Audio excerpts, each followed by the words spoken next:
Hello everyone, welcome to foundation classes by Amit. देखिए, अगर आप सीटेट जनवरी 2024 के लिए प्रिपेयर कर रहे हैं ना, तो आप यकीन मानिए इससे बेस्ट और ऑथेंटिक मटेरियल आपको कहीं पर भी नहीं मिलेगा। आप एक बार वीडियो को कंप्लीट देखिए और खुद से डिसाइड कीजिए कि जो चीज़ मैं आपको प्रोवाइड करवा रहा हूँ वो बेस्ट है या नहीं है। बाकी मैं तो आपको विद प्रूफ दिखाऊंगा ही कि कहाँ से आपके क्वेश्चंस आते हैं, किस तरह से उनको टैकल करना है और किस तरह से आप एग्जाम के अंदर मैक्सिमम जो मार्क्स हैं वो स्कोर कर पाएंगे। तो इसलिए अगर आप चैनल पर न्यू हैं तो चैनल को सब्सक्राइब कर लीजिए, बेल आइकन पर प्रेस कर ऑल नोटिफिकेशन को आप ऑन कर लें। अगर आपको किसी तरह का कोई डाउट है, कोई इश्यू है, अगर आप कुछ भी पूछना चाहते हैं तो आप इस कॉन्टैक्ट नंबर पे व्हाट्सएप मैसेज कर दीजिए।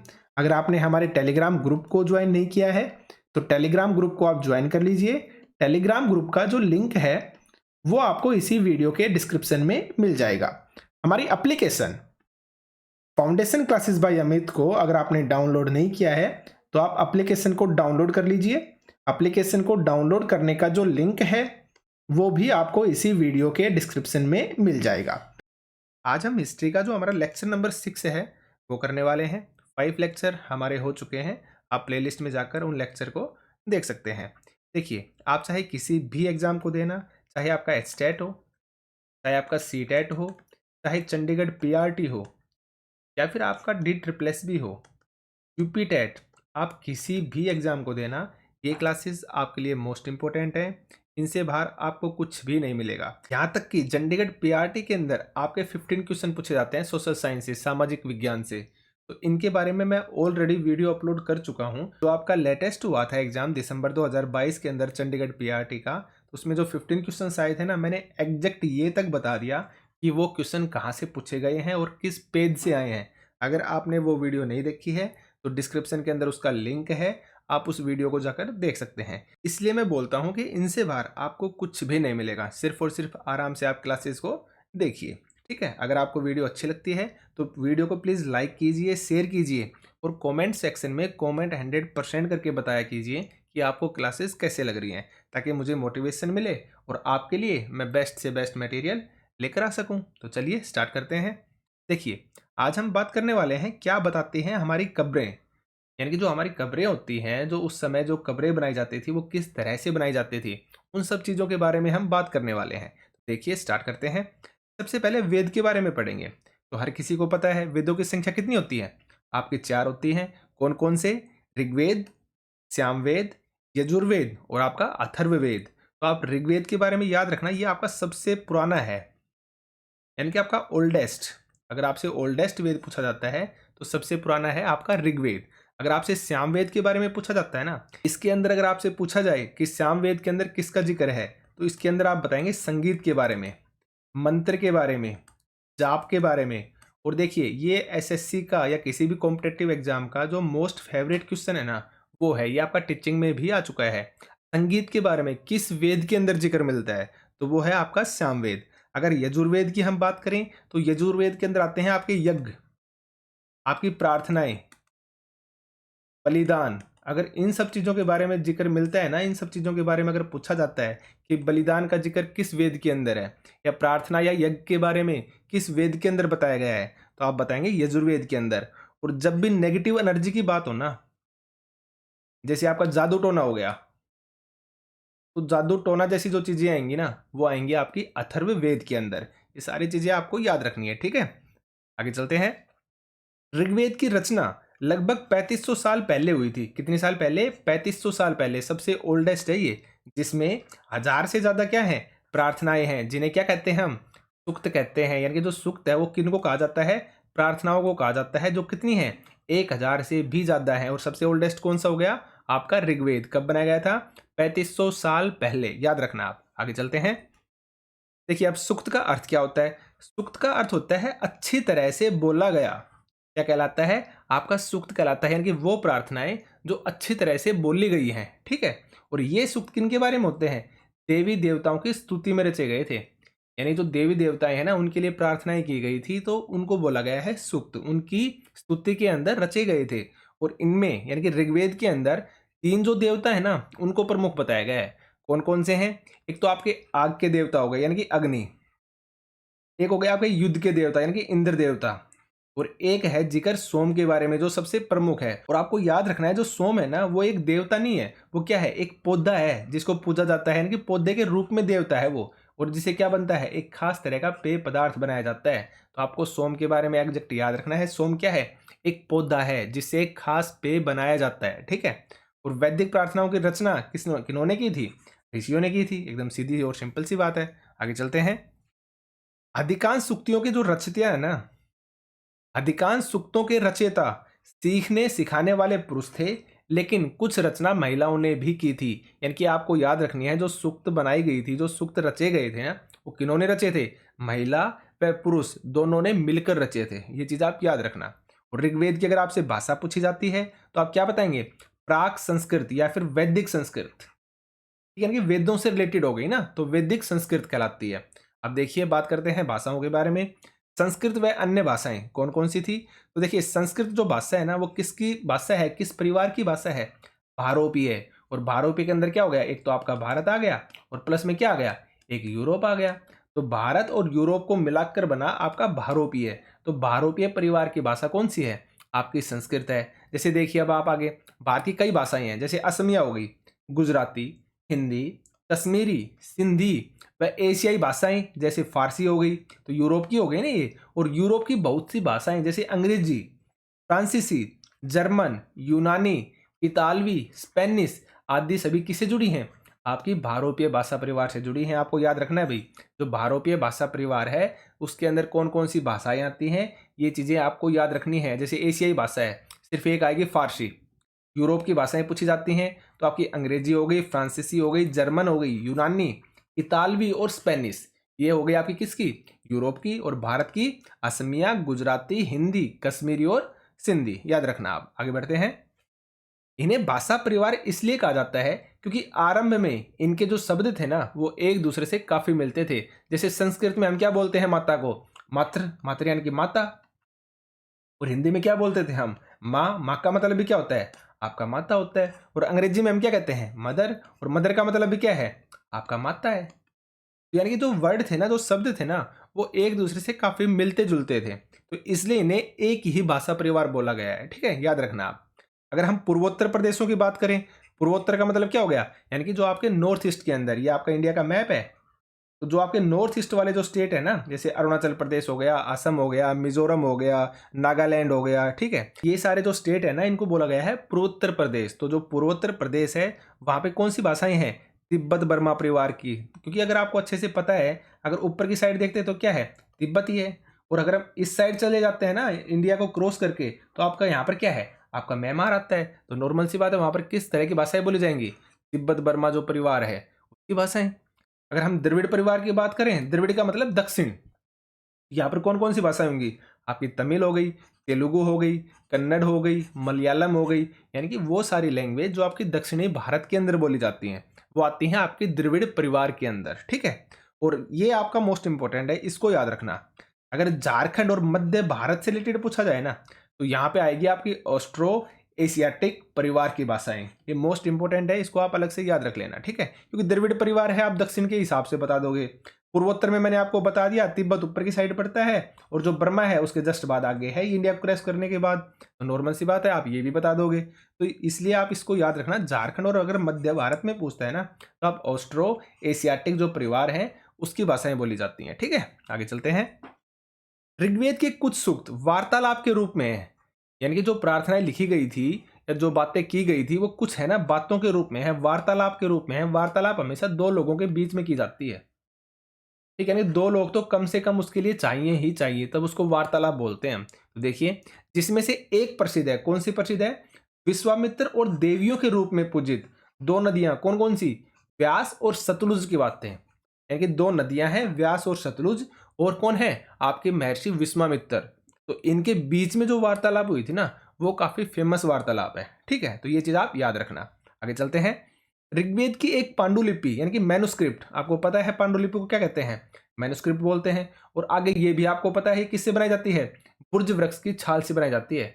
हमने जो फर्स्ट लेक्चर किया था ना उसके अंदर इसके बारे में बात आई थी। जो पांडुलिपि है वो किससे बनी होती है? आपकी बुर्ज वृक्ष की छाल से, ठीक है। तो आपको याद रखना है ऋग्वेद की एक पांडुलिपि का पन्ना जो वृक्ष की, कौन सी वृक्ष की, बुर्ज वृक्ष की छाल पर लिखा हुआ है, कहां पर पाया गया, कश्मीर के अंदर। मोस्ट इंपोर्टेंट है, आपको याद रखना है अगर जो ऋग्वेद की एक पांडुलिपि है या मैन्युस्क्रिप्ट है वो कहां पर पाई गई है, कश्मीर के अंदर। और लगभग 150 साल पहले ऋग्वेद को सबसे पहली बार छापने के लिए इसका उपयोग किया गया था। कब किया गया था, लगभग 150 साल पहले किया गया था। ऋग्वेद को सबसे पहली बार जब छापा गया था तो किसका यूज किया गया था, इस पांडुलिपि का, ठीक है। आगे बढ़ते हैं। इसी मैन्युस्क्रिप्ट को देखकर इसका अंग्रेजी अनुवाद किया गया, यानी कि आपसे पूछा जा सकता है कौन सी पांडुलिपि है जो कहां पर पाई गई थी, जिसको देखकर अंग्रेजी अनुवाद किया गया था, उस मैन्युस्क्रिप्ट का नाम बताइए। तो वो कहां पर है, आपकी कश्मीर के अंदर, याद रखना आप। और यह फिलहाल कहां पे रखी हुई है, यानी कि वर्तमान के अंदर। तो यह मैन्युस्क्रिप्ट पुणे महाराष्ट्र के एक पुस्तकालय में सुरक्षित रखी गई है, ठीक है, याद रखना आप। अगला वाला जो क्वेश्चन है ये आपका मोस्ट इंपोर्टेंट है, और जो आपके कॉम्पिटेटिव एग्जाम है ना वहां पे तो पूछा जा चुका है। वहां पे मेरे को ऑप्शन तक याद है। ऋग्वेद में व्यास व सतलुज नदियों के साथ साथ अन्य नदियों जैसे सरस्वती, सिंधु और उनकी सहायक नदियों का भी उल्लेख है। गंगा व यमुना का उल्लेख सिर्फ और सिर्फ कितनी बार मिलता है, सिर्फ और सिर्फ एक बार मिलता है इनका उल्लेख, गंगा व यमुना का। और जो आपसे कॉम्पिटेटिव एग्जाम में पूछा जाता है ना, वो पूछा जाता है ऋग्वेद में निम्नलिखित में से किस नदी का जिक्र नहीं है। वहां पे ऑप्शन मिलते हैं व्यास, गंगा, सतलुज, और एक नदी दी जाती है आपके दक्षिणी भारत की, जैसे मैक्सिमम जो दी जाती है ऑप्शन के अंदर वो पेरियार नदी दी जाती है। और पेरियार आपको अच्छे से पता है कहां पर पड़ता है, आपका केरल के अंदर। तो यानी कि केरल की नदी है पेरियार नदी। तो ये ऑप्शन दिए जाते हैं कि निम्नलिखित में से ऋग्वेद में किस नदी के बारे में जिक्र नहीं है। तो आप आसानी से चूज कर लोगे, व्यास का भी जिक्र है, गंगा का भी है, सतलुज का भी है, लेकिन पेरियार का नहीं है। तो आप इस चीज को याद रखना। आगे देखिए, उस समय घोड़ों व गायों का बहुत ज्यादा महत्व होता था, इसलिए जो नदियां हैं ना उनकी तुलना किससे की गई है, घोड़ों व गायों के साथ। ये एक तरह से आप ये मानिए इनका बहुत ज्यादा इंपॉर्टेंस था, ये एक तरह से पूजे जाते थे, इसलिए जो नदियां हैं उनकी तुलना भी किसके साथ की है, आपकी घोड़ों व गायों के साथ, ठीक है। आगे बढ़ते हैं। अब बात आती है मवेशी, घोड़े व रथ के बारे में। इन तीनों चीजों के बारे में बात करेंगे हम। तो यानी कि इनका ऋग्वेद के अंदर इनके बारे में क्या बोला गया है। तो देखिए आप, ऋग्वेद में मवेशियों, बच्चों बच्चों यानी कि खासकर पुत्रों के बारे में बात हो रही है, और घोड़ों के लिए अनेक प्रार्थनाएं हैं। किन किन के लिए, मवेशियों के लिए, बच्चों के लिए, और बच्चों में भी खासकर पुत्रों के लिए, और घोड़ों के लिए क्या है, अनेक प्रार्थनाएं हैं। और घोड़ों का काम क्या होता था, लड़ाई में रथ को खींचना, याद रखना आप, ठीक है। अब देखिए लड़ाइयाँ किस लिए होती थी, लड़ाइयाँ होने का रीजन क्या था उसके बारे में बताया गया है। जो मवेशी हैं उनके लिए, मैंने आपको अभी जस्ट बताया ना, जो गाय है, भैंस है, ये क्या होती थी, इनका इंपॉर्टेंस होता था, इनका महत्वपूर्ण रोल होता था। तो इसलिए मवेशियों के लिए लड़ाइयाँ होती थी। जमीन के लिए होती थी, जमीन के लिए तो नॉर्मल सी बात है, हर कोई क्या चाहता था, अपना साम्राज्य बढ़ाना चाहता था। पानी के स्रोतों के लिए लड़ाई होती थी, लोगों को बंदी बनाने के लिए लड़ाइयाँ होती थी। तो ये थे लड़ाइयों के रीजन, ठीक है। आगे बढ़ते हैं। युद्धों में जीता गया धन सरदार, पुरोहित व आम लोगों में बांटा जाता था। किसके अंदर, सरदार, पुरोहित व आम लोगों के अंदर, ठीक है। कुछ धन यज्ञ करने के लिए भी प्रयोग किया जाता था। और यज्ञ में कौन कौन सी चीजें आहुति दी जाती थी, घी, अनाज और जानवरों की आहुति किसके लिए, देवी देवताओं को दी जाती थी। और जो आपका नेक्स्ट है वो मोस्ट इंपॉर्टेंट है। उस समय में, ऋग्वेद के समय में स्थायी सेना नहीं होती थी। अधिकांश जो पुरुष है ना वो बिना कहे युद्ध के अंदर अपने आप भाग ले लेते थे। वहां पर उस समय कोई स्थायी सेना नहीं होती थी। अगर भाई कोई सेनागार बनाया गया हो या बोला गया हो भाई ये एक सेना है, तो इस तरह की कोई बातें नहीं होती थी, कोई स्थायी सेना नहीं होती थी। जो अधिकांश पुरुष हैं वही क्या करते थे, युद्ध के अंदर भाग लेते थे। आपको याद रखना है, ठीक है। आगे चलते हैं। ये भी आपका मोस्ट इंपोर्टेंट है। ये आपको बताएगा कि जो समाज है ना उसमें कितनी ज्यादा समानताएं थी, कोई भेदभाव नहीं था। लोगों की मेहनत के अकॉर्डिंग काम मिलता था, और उसी की तरह या उसी के अनुसार उन्हें जांचा जाता था, और उसी के अनुसार उन्हें जांचा और परखा जाता था, ठीक है। देखिए आप, उस समय लोगों का जो वर्गीकरण था ना वो काम, उनकी भाषा, परिवार या समुदाय, निवास यानी कि निवास स्थान, या फिर सांस्कृतिक परंपरा के आधार पर किया जाता था। तो उनका वर्गीकरण है ना, उनको जो बांटा जाता था वो किन किन चीजों पे, काम, भाषा, परिवार या समुदाय, निवास स्थान और सांस्कृतिक परंपरा, याद रखना आप, ठीक है। आगे बढ़ते हैं। अब देखिए आप, पुरोहित, जिनको हम क्या कहते हैं, ब्राह्मण भी बोलते हैं, जो यज्ञ करते थे, वह राजा का जो वर्गीकरण है वो काम के आधार पर किया जाता था। और यहाँ पर जो राजा है ना, इस राजा का मतलब वो राजा नहीं है जो सब पे राज करे, जिसके महल वगैरह हो, उस राजा की बात नहीं हो रही है। एक नॉर्मल राजा के बारे में बात हो रही है। अब पुरोहित, जिनको हम ब्राह्मण भी कहते हैं, जो यज्ञ करते थे, वह राजा का जो वर्गीकरण है वो होता था काम के आधार पर। यानी कि जो जितना अच्छा काम करेगा उसको उतना ज़्यादा ही क्या मिलेगा भाई, नॉर्मल सी बात है, सम्मान यश जो भी मिलना है उसको ज़्यादा मिलेगा। और दूसरा देखिए आप, जनता या पूरे समुदाय के लिए दो शब्द प्रयोग किए जाते थे। कौन कौन से थे? एक आपका जन, या फिर हम विस, इस वर्ड का भी यूज करते थे। और इस विस वर्ड से ही बना था आपका वैश्य।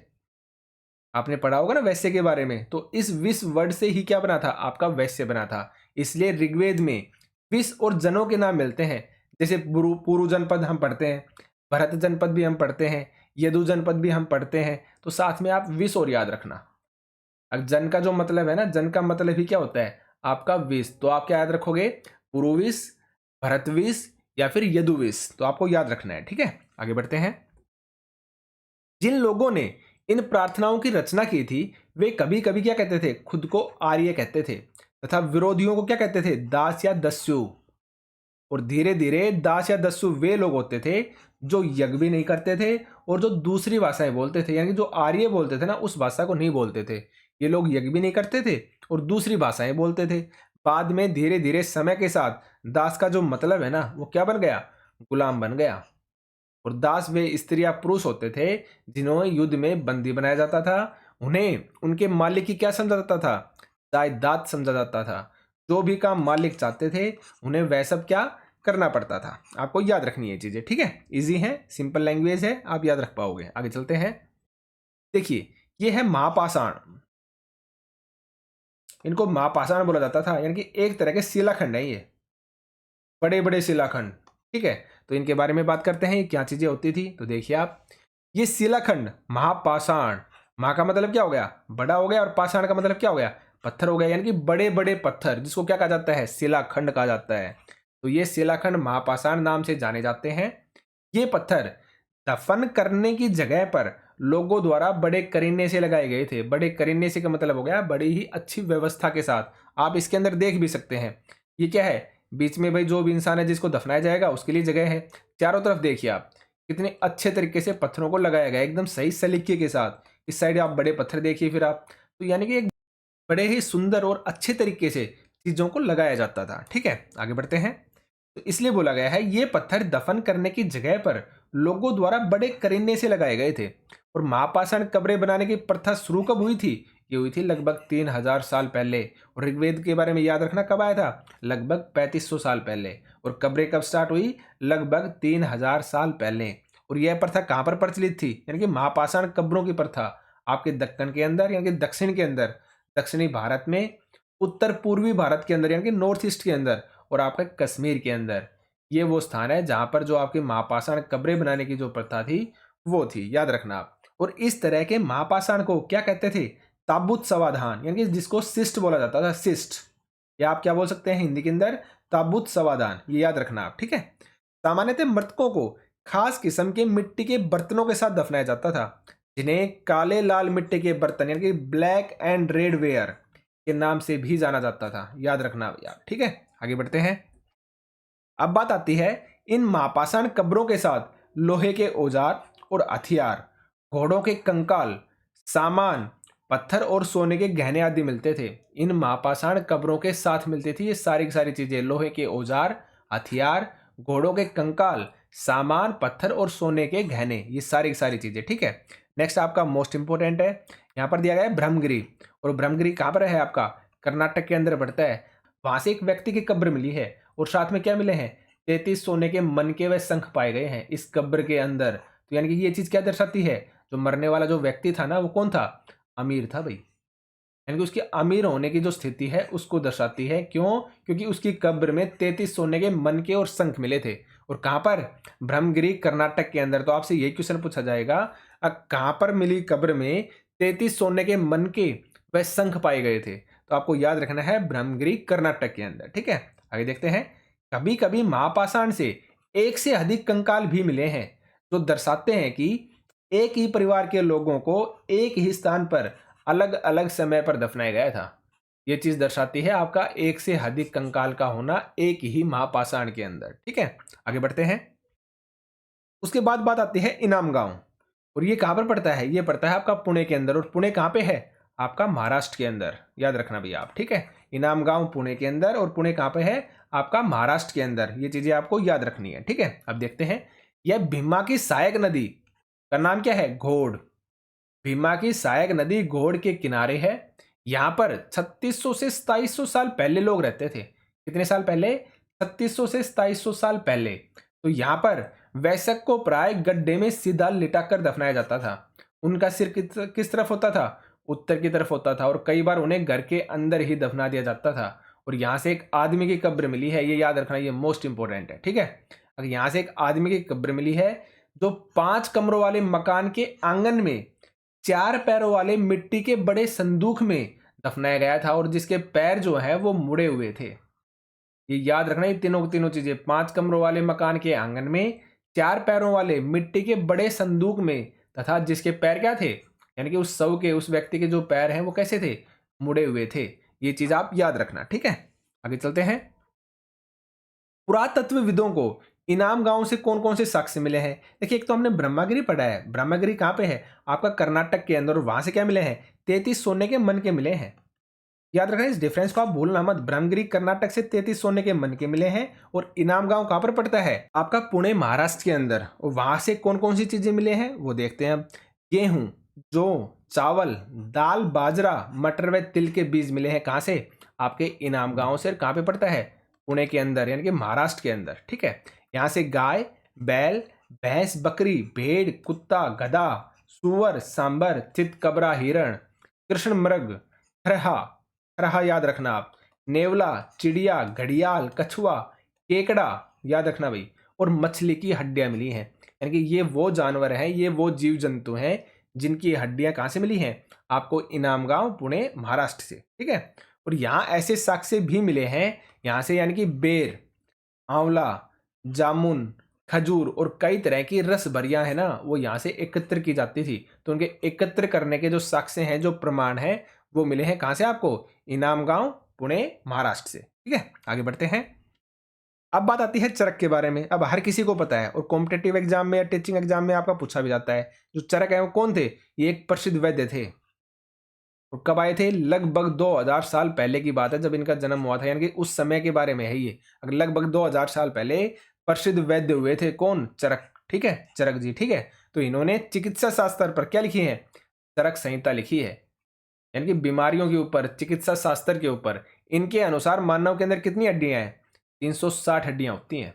कितनी हड्डियां? 360 हड्डियां। और वर्तमान में हम कितनी पढ़ती हैं? 206 पढ़ते हैं। तो नॉर्मल सी बात है, इससे तो बहुत ज्यादा बताई थी इन्होंने, 360 हड्डियां। तो यहां पर बताया गया है संभवतः, यानी कि हो सकता है, क्योंकि किसी को कंफर्म नहीं है, कि हो सकता है इन्होंने अपनी गिनती के अंदर, यानी कि 360 बताने के अंदर, दांत, हड्डियों के जोड़ और जो कार्टिलेज होते हैं ना, उनको भी शामिल कर लिया हो, और तब इन्होंने टोटल बनाकर कितनी बता दी? 360 बता दी हो। लेकिन ये संभवतः है, कोई भी इसके बारे में कंफर्म नहीं है। लेकिन आपको याद रखना है, अगर आपको इनके अनुसार पूछा जाता है तो आप बताएंगे शरीर के अंदर कितनी हड्डियां हैं? 360 हड्डियां हैं, याद रखना आप। ठीक है भाई, आगे चलते हैं। चीन की लेखन कला। अब बात आती है चीन की लेखन कला के बारे में। अब जो चीन की लेखन कला है, उसके जो सबसे पुराने उदाहरण मिले हैं ना, वो मिले हैं 3500 साल पहले। और 3500 साल पहले एक और चीज थी, हम पढ़ चुके हैं, ऋग्वेद। ठीक है, ऋग्वेद के बारे में भी कब पता चला? लगभग 3500 साल पहले। और चीन की जो लेखन कला है, उसके भी जो सबसे पुराने उदाहरण मिले हैं, कब मिले हैं? 3500 साल पहले। यहाँ के राजा जानवरों की हड्डियों पर लिखवाते थे। क्या लिखवाते थे?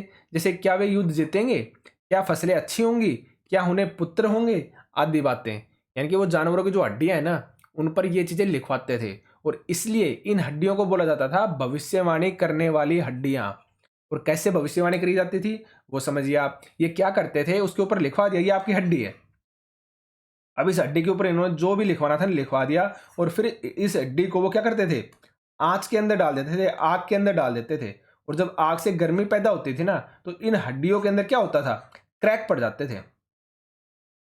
तो जो पढ़ने वाले थे ना, वो इन क्रैक को बहुत ही अच्छे से ध्यान से पढ़ते थे, और तब भविष्यवाणी करते थे। उनको बोला जाता था आपके भविष्य का वक्ता।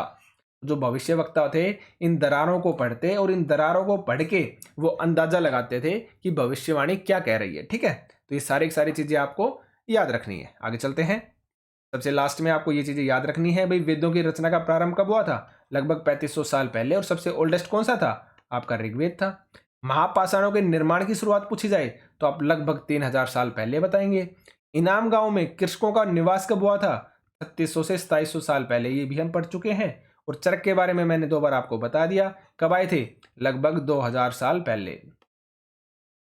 ठीक है, तो ये सारी चीजें आपको याद रखनी है। आज के सेशन में सिर्फ इतना ही था। वीडियो को लाइक कीजिए, शेयर कीजिए, चैनल को सब्सक्राइब कीजिए। ये क्लासेस आपके लिए 100% हेल्पफुल रहेंगी। आप किसी भी एग्जाम को दे लेना, चाहे एचटेट हो, सीटेट हो, आपका रिट हो, DSSS हो, यूपीटेट हो, आप किसी भी एग्जाम को देना, इनसे बाहर आपको कुछ भी नहीं मिलेगा। हम धीरे धीरे जैसे जैसे आगे बढ़ेंगे ना, आपके जो मैक्सिमम कंसेप्ट है ना, वो सारे के सारे क्लियर हो जाएंगे। और इसके बाद जैसे ही हमारी क्लासेस सारी खत्म हो जाएंगी, उसके बाद जो कॉम्पिटेटिव एग्जाम के अंदर क्वेश्चन पूछे जाते हैं ना, या जो कंसेप्ट पूछे जाते हैं, वो भी मैं आपको करवाऊंगा, क्योंकि हो सकता है वो भी टीचिंग एग्जाम में पूछ लिए जाए। तो आप निश्चिंत रहिए, आप सिर्फ और सिर्फ आराम से वीडियो को अच्छे से देखिए। तो इसलिए वीडियो को लाइक करें, शेयर करें और कमेंट सेक्शन में कमेंट करके बताएं कि आपको वीडियो कैसी लग रही है। ठीक है, तो आज के सेशन में सिर्फ इतना ही। Thank you.